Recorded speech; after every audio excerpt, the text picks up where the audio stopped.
সুধী দর্শক, আসসালামু আলাইকুম।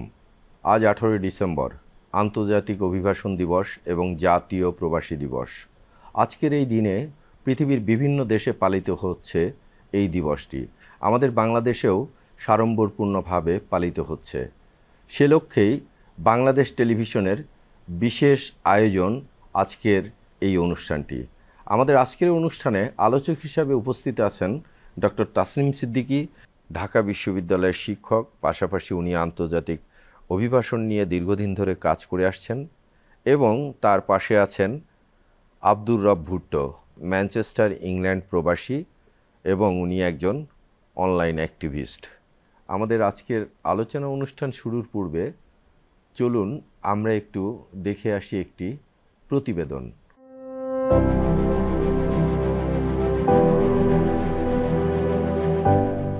দেশের বৈদেশিক মুদ্রা অর্জনকারী প্রধান দুটি খাত হল প্রবাসী আয় ও বিদেশে পণ্য রপ্তানি। প্রবাসীদের অবদানের কথা বিবেচনা করে 2001 সালে তৎকালীন বিএনপি জোট সরকার প্রথম প্রবাসী কল্যাণ ও বৈদেশিক কর্মসংস্থান মন্ত্রণালয় গঠন করেন।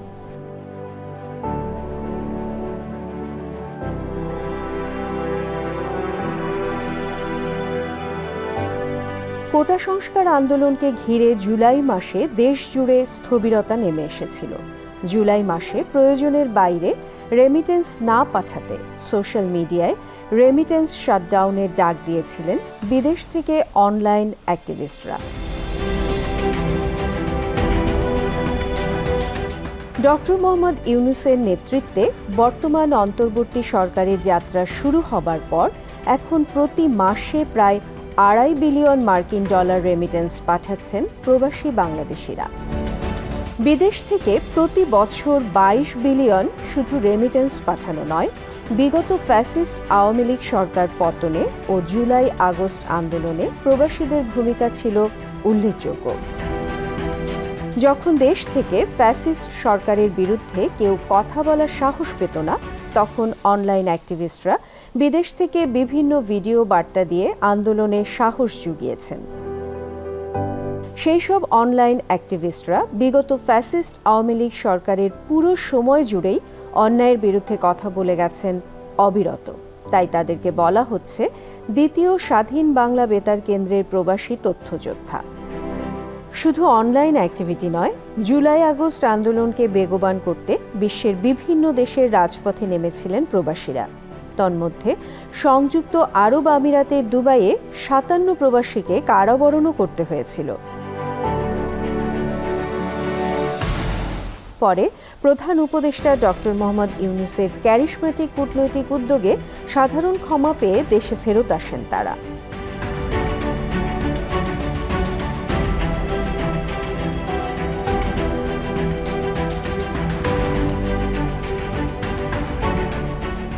অন্তর্বর্তীকালীন সরকার দায়িত্ব গ্রহণের পর প্রবাসীদের জন্য বিভিন্ন শুভ উদ্যোগ নিয়েছে।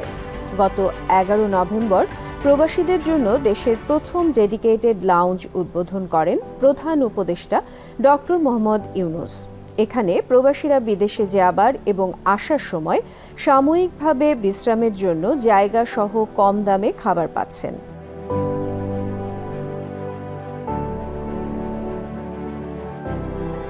এছাড়া গত 9 ডিসেম্বর দেশের ইতিহাসে প্রথম দিল্লিতে অবস্থানরত ইউরোপীয় ইউনিয়নের রাষ্ট্রদূতদের ঢাকায় আমন্ত্রণ জানিয়ে ভিসা জটিলতার কথা তুলে ধরেন প্রধান উপদেষ্টা। যেসব ইউরোপীয় দেশের ভিসা নিতে দিল্লি যেতে হয়, সেসব দেশের ভিসা সেন্টার শীঘ্রই ঢাকায় চালু হবে বলে আমাদের প্রত্যাশা। গত 11 ডিসেম্বর প্রবাসী কল্যাণ ও বৈদেশিক কর্মসংস্থান উপদেষ্টা ডক্টর আসিফ নজরুল প্রবাসীদের সুবিধার্থে বন্ধ থাকা এমআরপি পাসপোর্ট পুনরায় চালুর ঘোষণা দেন। এসবই প্রবাসীদের প্রতি বর্তমান অন্তর্বর্তী সরকারের আন্তরিকতার বহিঃপ্রকাশ। বিদেশগামী এবং প্রত্যাগত প্রবাসীদের সাময়িক আবাসন নিশ্চিতে বিমানবন্দর থেকে স্বল্প দূরত্বে আবাসন সেন্টার নির্মাণ করা হয়েছে। তাছাড়া বিমানবন্দরে প্রবাসী কল্যাণ ডেস্ক চালু রয়েছে। মূলত প্রবাসী কর্মী এবং তাদের পরিবারের সদস্যদের অর্থবহ কল্যাণের জন্য ওইজনাস কল্যাণ বোর্ড গঠিত হয়েছিল। সেটি 2018 সালের আইনে এই আইনে আমাদের প্রবাসী কর্মীদের অনেক সুযোগ সুবিধার কথা বলা হয়েছে। প্রথমেই শুরু হয় আমাদের যতগুলো আন্তর্জাতিক ইন্টারন্যাশনাল এয়ারপোর্ট আছে, সেই এয়ারপোর্টগুলোতে প্রবাসী কল্যাণ ডেস্ক আছে। সেখান থেকে আমাদের প্রবাসী কর্মীদেরকে বিভিন্ন ধরনের সহায়তা দেওয়া হয়। তাদের বোর্ডিং পাস সহায়তা করা হয়, তাদের বিশেষ করে যারা সৌদি ফেরত কর্মী তাদের রিএন্ট্রি ভিসার জন্য তাদের সহযোগিতা করা হয়।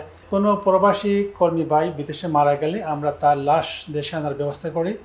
লাশ দেশে পৌঁছলে আমরা এয়ারপোর্টে তার পরিবারকে 35,000 টাকা নগদ দিই চেকের মাধ্যমে, যার মাধ্যমে লাশ কেরি এবং দাফন করার ব্যবস্থা করা হয়। আমাদের অ্যাম্বুলেন্স আছে, আমাদের অ্যাম্বুলেন্স লাশ তার পরিবারের কাছে পৌঁছে দেয় এবং পরবর্তীতে তার পরিবারের যারা ওয়ারিশ যারা আছেন তাদেরকে আমরা 3 লক্ষ টাকা আর্থিক সহায়তা প্রদান করি।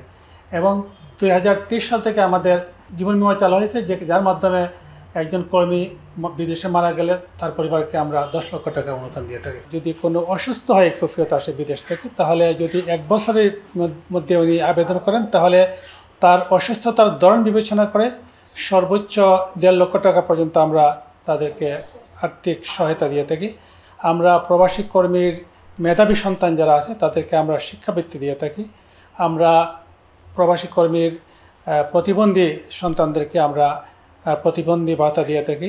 আমাদের এখানে একটি কল সেন্টার আছে যেখানে 24 ঘন্টা 7 দিন সেবা দিয়ে থাকে এবং এটা ডেডিকেটেড একটা প্রফেশনাল টিম আছে যারা আমাদের প্রবাসীদের দেশ কিংবা বিদেশ থেকে যে কোনো ধরনের জিজ্ঞাসা থাকলে তারা অত্যন্ত সুন্দরভাবে গুছিয়ে তারা সেই জবাব দেয়। বিদেশে কোনো যুদ্ধ অবস্থা সৃষ্টি হলে সেখানে প্রবাসীরা বাংলাদেশে ফিরতে চাইলে ইউএন স্কলার সহায়তা করে। সাম্প্রতিককালে ইসরায়েল এবং লেবাননের যুদ্ধের সময় 1800 কর্মী দেশে ফেরার জন্য তারা ইচ্ছে ব্যক্ত করলেন এবং আমাদের কল্যাণ বোর্ড থেকে প্রায় 17 কোটি টাকা ব্যয় করে তাদেরকে দেশে ফিরে আনা হচ্ছে। যারা প্রবাসে যান, বিদেশে যাওয়ার আগে তাদের একটা ট্রেনিং হয়, আমরা এটাকে বলি পিডিও, প্রি ডিপার্চার ওরিয়েন্টেশন। সেখানে 3 দিনব্যাপী ট্রেনিংয়ে আমাদের ওইজনাস কল্যাণ বোর্ডের যত কার্যক্রম আছে, যত সুবিধা আছে, এগুলো যাতে আমাদের প্রবাসী ভাইরা জানেন, এই জন্য ভিডিও এবং অডিও মাধ্যমে তাদেরকে আমরা অবহিত করার চেষ্টা করি। প্রবাসী কল্যাণ ব্যাংক প্রবাসী বাংলাদেশিদের জন্য একটি বিশেষায়িত ব্যাংক, যা তাদের বিভিন্ন আর্থিক চাহিদা পূরণে সহায়তা করে থাকে। ব্যাংকটির একটি গুরুত্বপূর্ণ সেবা হল প্রবাসীদের বিদেশ যাত্রা, ব্যবসা প্রতিষ্ঠান, শিক্ষা, গৃহ নির্মাণ এবং অন্যান্য প্রয়োজনে ঋণ সহায়তা প্রদান করা। ভবিষ্যতে প্রবাসীদের জন্য আরও অনেক সুযোগ সুবিধা নিশ্চিতে বর্তমান অন্তর্বর্তীকালীন সরকার উদ্যোগ নেবেন বলে দেশবাসীর প্রত্যাশা।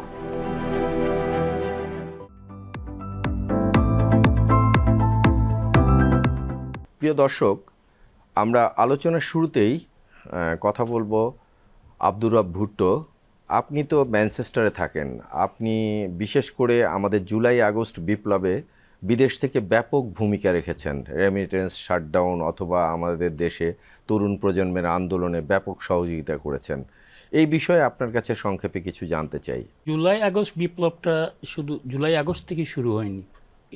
এই ফাউন্ডেশনটা আমরা তৈরি করেছিলাম 2010 থেকে, যখন পিলখানা ঘটনাটা ঘটলো তারপর থেকেই কিন্তু আমাদের আওয়াজটা আমরা তুলেছিলাম এবং এটা পর্যায়ক্রমে যে বিল্ড আপ হয়েছে এবং সেটা ফিনিশিং হয়েছে যে আপনার জুলাই আগস্টে। দেশের যারা আছে, বিদেশে যারা আছে, আমাদের প্রত্যেকেরই কন্ট্রিবিউশন আছে, কারো বেশি কারো কম, কিন্তু সবচেয়ে যেটা প্রায়োরিটি আমি দিতে চাই সেটা হচ্ছে এখান থেকে যারা করছে, এই অভ্যুত্থানটা করছে বা রাজপথে যারা ছিল তাদের অবদানটাই বেশি, কারণ তারা মাইর খাইছে, মৃত্যুবরণ করেছে। হ্যাঁ, আমরাও নির্যাতিত হয়েছি, আমাদের এখানকার আত্মীয়স্বজনরাও নির্যাতিত হয়েছে, বিভিন্ন সমস্যার সম্মুখীন হয়েছি। বিশেষ করে সরকার বাংলাদেশ দূতাবাসগুলোকে আমাদের বিরুদ্ধে ব্যবহার করেছে। পুলিশের দ্বারাও আমরা ইন্টারোগেশনে ছিলাম, বারংবার পুলিশ আমাদেরকে ইন্টারোগেশন করছে। সব কিছু মিলিয়ে এটা বলবো যে এই জয়টা হচ্ছে বাংলাদেশের জনগণের জয়। আপনারা অনেকেই কিন্তু যারা অনলাইন অ্যাক্টিভিস্ট, অনেক নানাভাবে দেশে আপনাদের আত্মীয় স্বজন, যেমন আমার জানা মতে আপনার ভাই অ্যারেস্ট হয়েছিল আপনার ভিন্ন মতের কারণে, কনক সরোয়ারের বোন অ্যারেস্ট হয়েছিল। যখন তারা আমাকে কনভিন্স করতে না পারলো, বিভিন্নভাবে আমাকে অফার দিল, ডিজিএফআই, এনএসআই, লন্ডনে পাঠালো, লন্ডনের হাই কমিশনার যিনি আছেন তিনি চেষ্টা করছেন, বন্ধুবান্ধব যারা আছে তাদের মাধ্যমে চেষ্টা করছেন, আবার কয়েকজন মেজর জেনারেল কাতারে গেছেন, সেখান থেকেও তারা চেষ্টা করছেন, মানে আমাদেরকে, বিশেষ করে আমি আমার কথাই বলতেছি, আমাকে বাস করার জন্য যখন আমি হইনি তখন তারা আমাকে হুমকি দিয়ে আসছিলেন লাস্ট। সেটা ছিল শুক্রবারে লাস্ট আমার সাথে এনএসআইয়ের একজন পরিচালকের কথা হয় মেসেঞ্জারে। উনি বলছিলেন যে কালকের পর থেকে আপনি আমাদেরকে খুঁজবেন, আমি খুঁজবো না। এই দিনই শুক্রবার ছিল, ওনার সাথে আমার 12টার দিকে কথা হয়েছে লন্ডন টাইম। তো রাতে 9টার সময় আমার দেশের থেকে মেসেজ দিয়েছে যে এনএসআই আমার বাড়িটাকে তুলে নিয়ে গেছে। অন্তর্বর্তী সরকার যে অর্থনীতির শ্বেতপত্র প্রণয়ন কমিটি করেছিলেন সেটার সদস্য ডক্টর তাসমিন সিদ্দিক, আপনার কাছে আমরা যদি একটু জানতে চাই যে প্রবাসীদের অধিকার কি আমরা সম্পূর্ণভাবে নিশ্চিত করতে পেরেছি? আমাদের দেশে যেটা হয়, আমরা ওয়েলফেয়ারটা চিন্তা করতে পেরেছি, কিন্তু অধিকারের দিক থেকে আমরা একেবারেই অগ্রসর হতে পারিনি।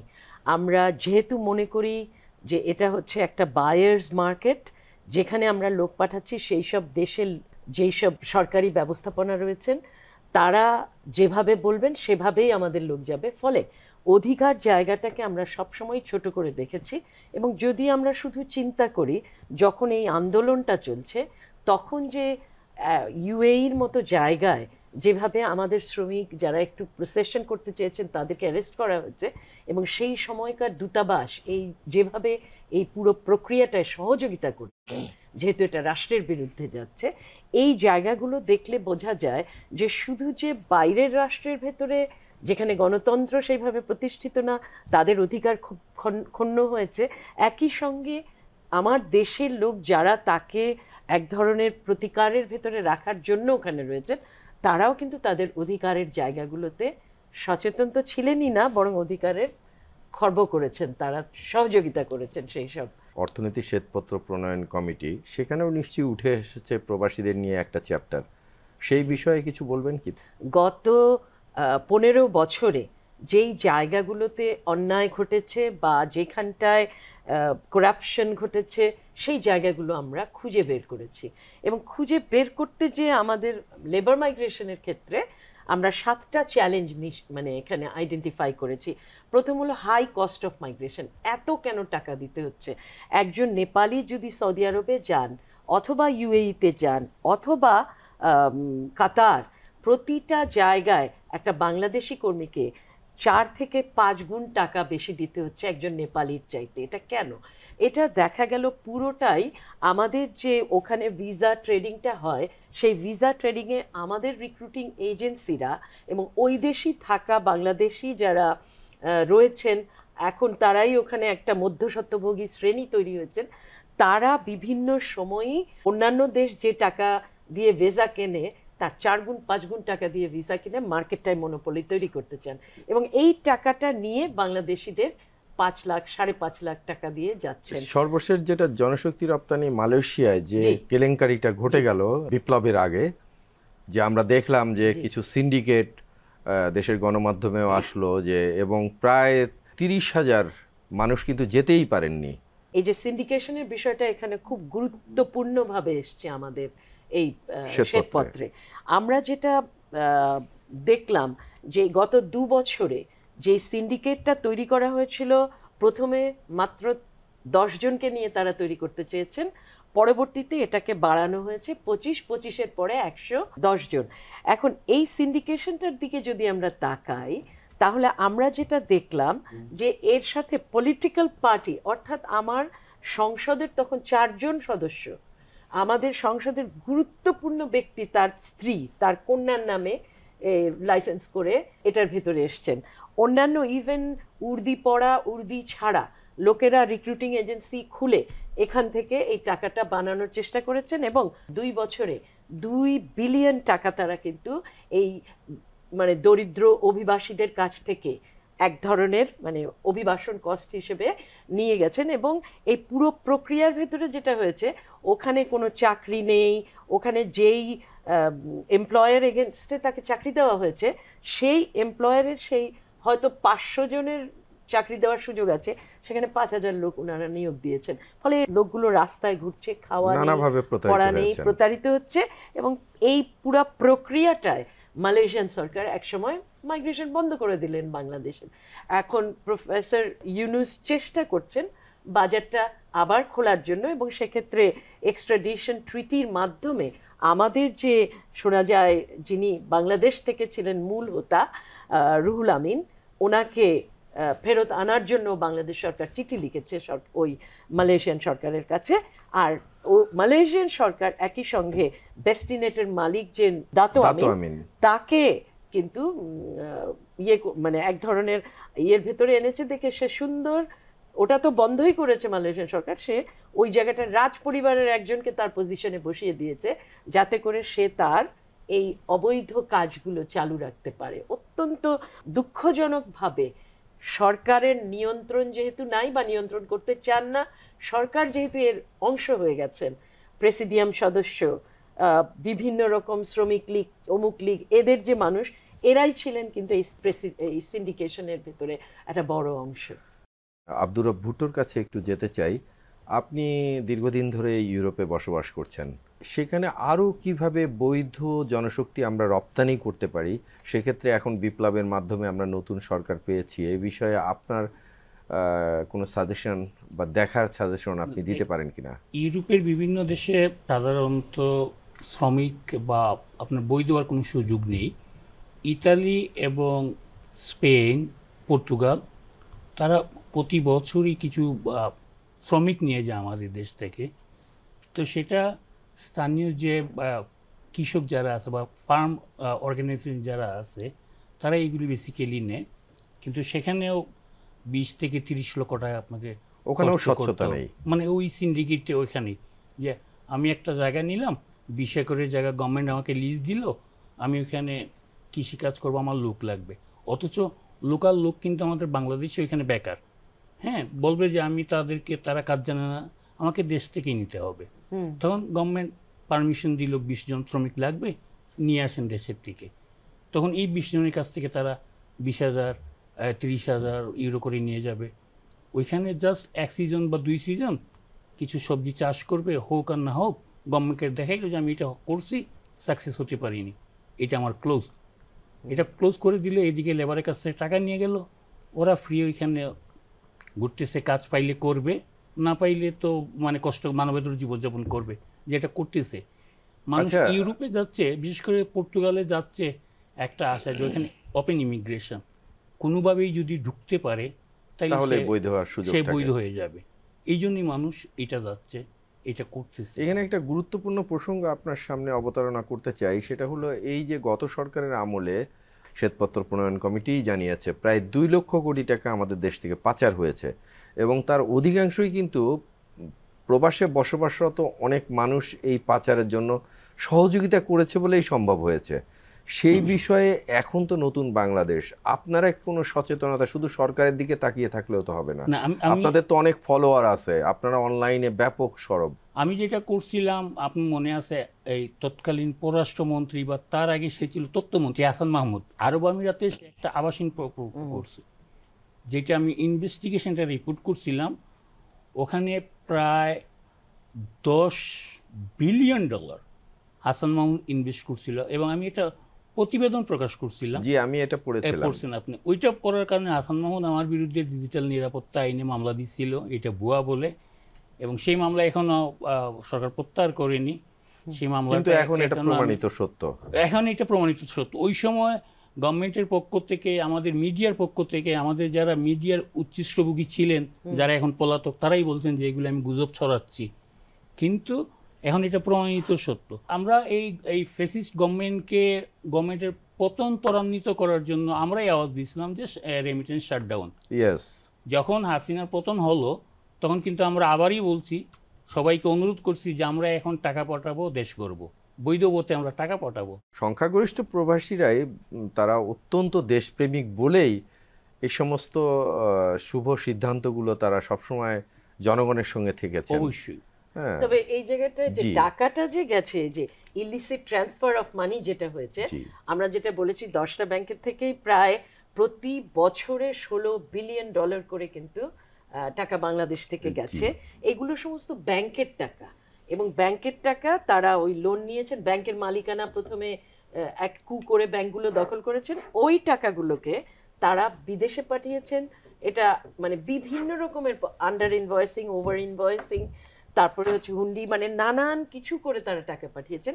সেখানে ঠিক প্রবাসীদের নয়, এখানে তারা বিশাল বিশাল সব ফার্ম ব্যবহার করেছেন বিদেশের, এবং ওই ফার্মগুলোই টাকাগুলোকে কন্টিনিউয়াসলি এক জায়গা থেকে আরেক জায়গায় খাটিয়ে খাটিয়ে ওগুলোকে বিশুদ্ধ করে তারপরে ওগুলোকে গিয়ে তারা ইনভেস্ট করেছে। এই যে 360টা বাড়ি ল্যান্ড মিনিস্টারের, এইসব ধরনের ইনভেস্টমেন্টগুলি, এটা অকল্পনীয়ভাবে চুরিগুলি হয়েছে। এবং আমরা যদি ওই জায়গাটায় দেখি যে এই যে এনার্জি সেক্টরে যে চুরিটা হয়েছে, তারা আইন বদলে আইনটাই এমন করেছেন, বলেছেন 9% গ্রোথ হবে।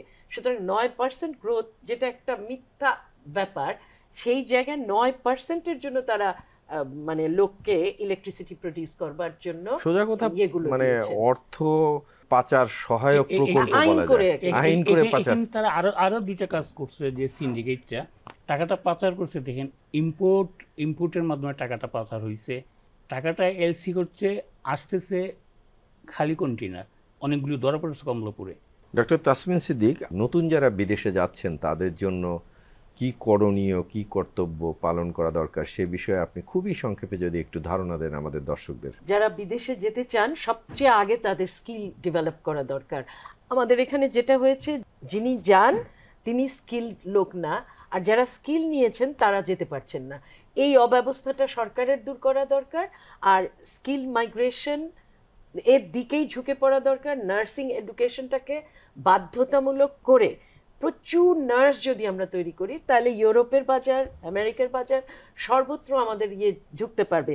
সেক্ষেত্রে বিশ্ববিদ্যালয়গুলিকে এক অর্থে পুশ করা, যে নার্সিং এডুকেশনটাকে বিশেষভাবে আনা, ড্রাফটসম্যান, চশমা কি করে পাওয়ার দেখতে হয় ইত্যাদি নানান ছোট ছোট কাজে যদি আমরা ভোকেশনাল ট্রেনিংয়ের দিকে যাই, তাহলে আমাদের জন্য কিন্তু অভিবাসনের বেশি। আর যারা বিদেশে যেতে আগ্রহী তাদের জন্য একটা ব্যাপার, যে তারা শুধুমাত্র না জেনে না বুঝে শুধু টাকাটা দিয়েই বসে থাকেন, এইটার থেকে তাদের বের হতে হবে।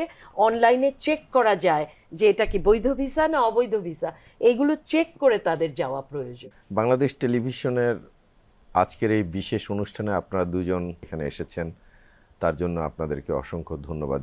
প্রিয় দর্শক, অনুষ্ঠানের শুরুর দিকেই আমরা বলেছি, আলোচনা করেছি, প্রবাস থেকে অনেক অনলাইন অ্যাক্টিভিস্ট প্রবাসী বিগত ফ্যাসিস্ট সরকারের পতনে নানাভাবে অবদান রেখেছেন। কেউ বা নানা ধরনের তথ্য উপাত্ত সরবরাহ করে, কেউ বা গানের মাধ্যমে প্রতিবাদী আওয়াজ তুলে আমাদেরকে আলোড়িত করেছেন। তেমনই একজন জনতার কবিয়াল খ্যাত কণ্ঠশিল্পী রাহাত শান্তনু। আমরা এই গানটি শুনতে শুনতেই আজকের এই অনুষ্ঠানের সমাপ্তি টানব। সবাইকে আবারও প্রীতি এবং শুভেচ্ছা জানিয়ে আজকের অনুষ্ঠান এখানেই শেষ করছি। আল্লাহ হাফেজ। গলিতে হেঁটে গিয়ে চলো নিজেকেই আবার প্রশ্ন করি, প্রশ্ন করি, প্রশ্ন করি, প্রশ্ন করি।